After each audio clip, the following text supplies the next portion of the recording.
এই মুহূর্তে গুরুত্বপূর্ণ সব আপডেট ও বাংলা সংবাদ দেখতে আপনাকে স্বাগতম। প্রথমে জানিয়ে দেব, জেলের ভিতরে গর্ভবতী মমতাজ বেগম। গোপালগঞ্জে 15 আগস্ট পর্যন্ত নিরাপত্তা জোরদার, মোতায়েন 5 প্লাটুন বিজিবি। পুরো পশ্চিমবঙ্গকে কারাগারে পরিণত করেছে বিজেপি, বলেছেন মমতা। ডালিয়া পয়েন্টে বিপদসীমার ওপর দিয়ে প্রবাহিত হচ্ছে তিস্তার পানি। এনসিপির সাময়িক অব্যাহতিপ্রাপ্ত নেতা গ্রেপ্তার। সর্বশেষ জানাবো, মোদির ভিডিও ডিলেট, জাকারবার্গকে 3 দিনের আলটিমেটাম ভারতের। শিরোনাম শুনলেন, এবারে বিস্তারিত। তবে একটা অনুরোধ থাকবে, এই ভিডিওতে একটা লাইক ও কমেন্ট করে জানিয়ে দিন কোন জেলা থেকে বা কোথা থেকে দেখছেন। গোপালগঞ্জে 15 আগস্ট পর্যন্ত নিরাপত্তা জোরদার, মোতায়েন 5 প্লাটুন বিজিবি। জুলাই গণঅভ্যুত্থান দিবস উপলক্ষে গোপালগঞ্জে নিরাপত্তা জোরদার করেছে প্রশাসন। জেলার গুরুত্বপূর্ণ স্থানগুলোতে অতিরিক্ত পুলিশ মোতায়েনের পাশাপাশি 5 প্লাটুন বিজিবি দায়িত্ব পালন করছে। আইনশৃঙ্খলা পরিস্থিতি স্বাভাবিক রাখতে গোয়েন্দা নজরদারি ও টহলও বাড়ানো হয়েছে। বুধবার 5 আগস্ট গোপালগঞ্জের পুলিশ সুপার এ তথ্য নিশ্চিত করেছেন। তিনি বলেন, বিশেষ গুরুত্বপূর্ণ জেলা হিসেবে গোপালগঞ্জে আগেভাগেই প্রয়োজনীয় নিরাপত্তা ব্যবস্থা নেওয়া হয়েছে। জেলার গুরুত্বপূর্ণ সড়ক, মোড়, সরকারি স্থাপনা এবং জনসমাগম স্থলে অতিরিক্ত পুলিশ মোতায়েন করা হয়েছে। তিনি জানান, নিরাপত্তা নিশ্চিত করতে গোয়েন্দা নজরদারি জোরদারের পাশাপাশি সার্বক্ষণিক টহল কার্যক্রম পরিচালনা করা হচ্ছে। যে কোনো পরিস্থিতি মোকাবিলায় আইন শৃঙ্খলা রক্ষাকারী বাহিনী সর্বোচ্চ প্রস্তুত রয়েছে। পুলিশ সুপার আরও বলেন, সাধারণ মানুষের জানমালের নিরাপত্তা নিশ্চিত এবং শান্তিপূর্ণ পরিবেশ বজায় রাখতে প্রশাসন সর্বোচ্চ সতর্ক অবস্থানে রয়েছে।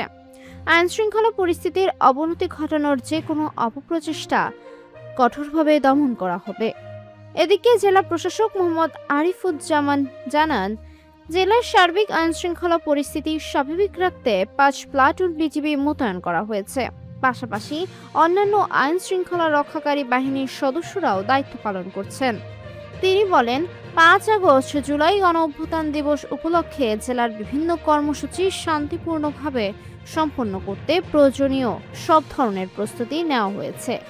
এছাড়া আগামী 15 আগস্ট পর্যন্ত বিজিবি তাদের দায়িত্ব পালনে অব্যাহত রাখবে।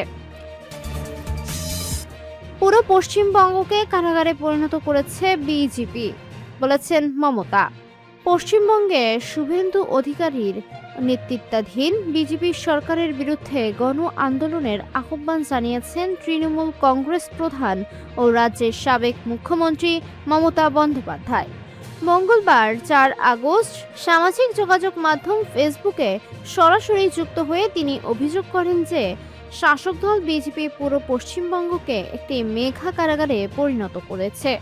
মমতা বন্দ্যোপাধ্যায় জানান যে তৃণমূল নেতাকর্মী ও সাধারণ মানুষের বিরুদ্ধে হাজার হাজার মিথ্যা মামলা দেওয়া হচ্ছে এবং পঞ্চায়েত, পৌরসভা ও জেলা পরিষদ জোর করে দখল করা হচ্ছে। পুলিশ দিয়ে তাদের সংসদ সদস্য ও বিধায়কদের বিজেপিতে যোগ দিতে অথবা জেলে যাওয়ার জন্য চাপ দেওয়া হচ্ছে।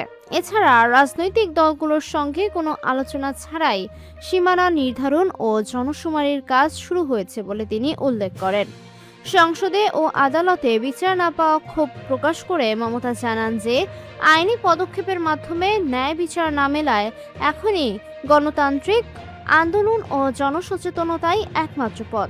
নিজের দলের ব্যাংক হিসাব স্থগিত করার প্রসঙ্গ তুলে ধরে তিনি প্রশ্ন তুলেন যে বিজেপি বা আরএসএস এর তহবিলের হিসাব কেন নেওয়া হচ্ছে না। রাম মন্দিরের নামে বিভিন্ন স্থানে তোলা আদায় ও চুরির অভিযোগে নিরপেক্ষ তদন্ত দাবি করেন তিনি। ডালিয়া পয়েন্টে বিপদসীমার ওপর দিয়ে প্রবাহিত হচ্ছে তিস্তার পানি। গত 2 দিনের টানা ভারী বৃষ্টিপাত এবং উজান থেকে নেমে আসা পাহাড়ি ঢলের প্রভাবে তিস্তা নদীর পানি বেড়ে ডালিয়া পয়েন্টে বিপদসীমার ওপর দিয়ে প্রবাহিত হচ্ছে। এতে লালমনিরহাট সহ তিস্তা নদীর তীরবর্তী নিম্নাঞ্চলে স্বল্পমেয়াদী বন্যার আশঙ্কা দেখা দিয়েছে। নদী তীরবর্তী বাসিন্দাদের মধ্যে উদ্বেগও বাড়ছে। বুধবার সকাল 9টায় নীলফামারীর ডিমলায় অবস্থিত ডালিয়া পয়েন্টে তিস্তার পানির সমতল রেকর্ড করা হয়েছে 52.23 মিটার। সেখানে বিপদসীমা 52.15 মিটার। পানি উন্নয়ন বোর্ডের তথ্য মতে সকাল 6টা এবং সকাল 9টায় পানির প্রবাহ বিপদসীমার 10 সেন্টিমিটার উপর দিয়ে ছিল।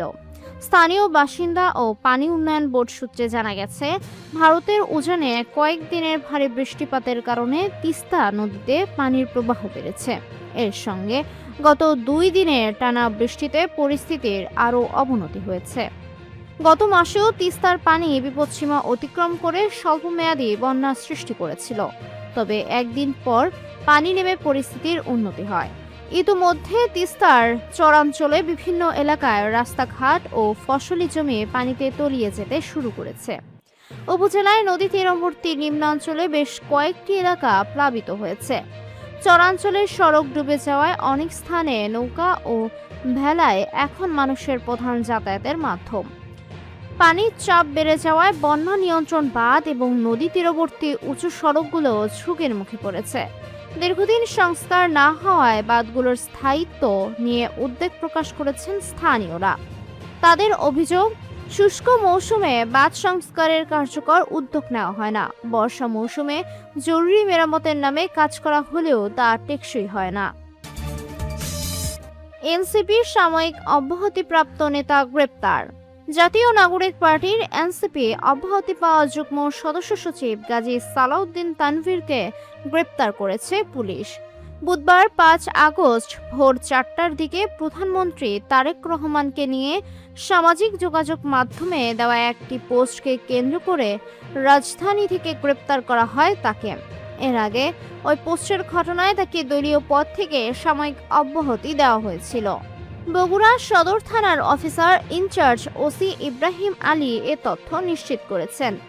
জানা গেছে, বগুড়া সদর উপজেলা বিএনপির সভাপতি মাফতুন আহমেদ খান রুবেলের দায়ের করা মামলায় গাজী সালাউদ্দিনের বিরুদ্ধে প্রধানমন্ত্রীকে নিয়ে আপত্তিকর বক্তব্য দেওয়ায় অভিযোগ আনা হয়। ওই মামলার ভিত্তিতে আইনশৃঙ্খলা বাহিনী তাকে গ্রেপ্তার করে। গ্রেপ্তার গাজী সালাউদ্দিন তানভীরকে প্রয়োজনীয় আইনি প্রক্রিয়া শেষে আদালতে সোপর্দ করা হবে বলে জানিয়েছে পুলিশ। এদিকে গ্রেপ্তারের তথ্য নিশ্চিত করে এর প্রতিবাদ জানিয়েছেন এনসিপির উত্তরাঞ্চলের মুখ্য সংগঠক সার্জিস আলম। তিনি ফেসবুকে জানিয়েছেন, বগুড়া জেলা বিএনপির এক নেতার করা মামলায় বুধবার 5 আগস্ট ভোর 4টার দিকে ঢাকা থেকে সালাউদ্দিন তানভীরকে গ্রেপ্তার করা হয়। সার্জিস আলম অভিযোগ করেন, দলীয়ভাবে ব্যবস্থা নেওয়ার পরও বিএনপি ও পুলিশ ক্ষমতা দেখিয়েছে। পোস্টে এনসিপির উত্তরাঞ্চলের মুখ্য সংগঠক লেখেন, হবিগঞ্জ ও সিলেটে সম্প্রতি সংঘটিত হামলার প্রসঙ্গ টেনে সালাউদ্দিন তানভীর তারেক রহমানকে নিয়ে ফেসবুকে এক লাইনের একটি পোস্ট দিয়েছিলেন। পরে দলের পক্ষ থেকে আপত্তি জানানো হলে তিনি পোস্টটি মুছে ফেলেন। একই সঙ্গে ফেসবুকে দুঃখ প্রকাশ করে ভবিষ্যতে এ ধরনের ঘটনার পুনরাবৃত্তি হবে না বলেও জানান। পোস্টে সার্জিস আলম লেখেন, এছাড়াও পার্টির পক্ষ থেকে তাকে এই বিষয়ের জন্য শোকজ দিয়ে সাময়িক অব্যাহতি দেওয়ার মতো গুরুতর শাস্তি দেওয়া হয়। তারপরও বগুড়া জেলা বিএনপির নেতৃস্থানীয় একজন তার বিরুদ্ধে মামলা করে এবং আজকে জুলাই গণ অভ্যুত্থান দিবসে ভোর 4টার দিকে তাকে গ্রেফতার করা হয়। মোদির ভিডিও ডিলেট, জাকারবার্গকে 3 দিনের আলটিমেটাম ভারতের। মেটার প্রধান মার্ক জাকারবার্গকে 3 দিনের মধ্যে ক্ষমা চাওয়া এবং দায়ী ব্যক্তিদের বিরুদ্ধে ব্যবস্থা নেওয়ার আলটিমেটাম দিয়েছে ভারতের যোগাযোগ ও তথ্য প্রযুক্তি বিষয়ক সংসদীয় কমিটি। ভারতের প্রধানমন্ত্রী নরেন্দ্র মোদীর 23 জুলাইয়ের একটি ভিডিও সাময়িকভাবে মুছে ফেলার ঘটনায় এই পদক্ষেপ নেওয়া হয়েছে। নির্ধারিত সময়ের মধ্যে কাজ না হলে মেটার সেফ হারবার আইনি সুরক্ষা তুলে নেওয়ার পাশাপাশি জাকারবার্গের বিরুদ্ধে মামলা দায়েরের হুঁশিয়ারি দেওয়া হয়েছে। বিজেপি সংসদ সদস্য নিশিকান্ত দুবের নেতৃত্বে পরিচালিত সংসদীয় কমিটি এই ঘটনাকে গণতন্ত্রের উপর আঘাত বলে অভিহিত করেছে। কমিটি জানিয়েছে যে সেফ হারবার সুবিধা প্রত্যাহার করা হলে কেন্দ্র সরকারের সবুজ সংকেত দিয়ে সামাজিক যোগাযোগ মাধ্যমটির কর্মকর্তাদের বিরুদ্ধে সরাসরি প্রথম তথ্য বিবরণী বা এফআইআর দায়েরের পথ সুগম হবে। প্রশ্নপত্র ফাঁস নিয়ে তরুণ প্রজন্মের উদ্দেশ্যে পোস্ট করা প্রধানমন্ত্রীর প্রথম সেলফি ভিডিওটি মেটা সাময়িকভাবে সীমাবদ্ধ করেছিল, যা ব্যাপক সমালোচনার মুখে দ্রুত পুনরুদ্ধার করা হয়। চলতি সপ্তাহের শুরুতে কারিগরি ত্রুটির জন্য মেটা ক্ষমা চাইলেও ভারতের তথ্য প্রযুক্তি মন্ত্রণালয় তাদের এই ব্যাখ্যা যুক্তিসঙ্গত নয় বলে প্রত্যাখ্যান করেছে।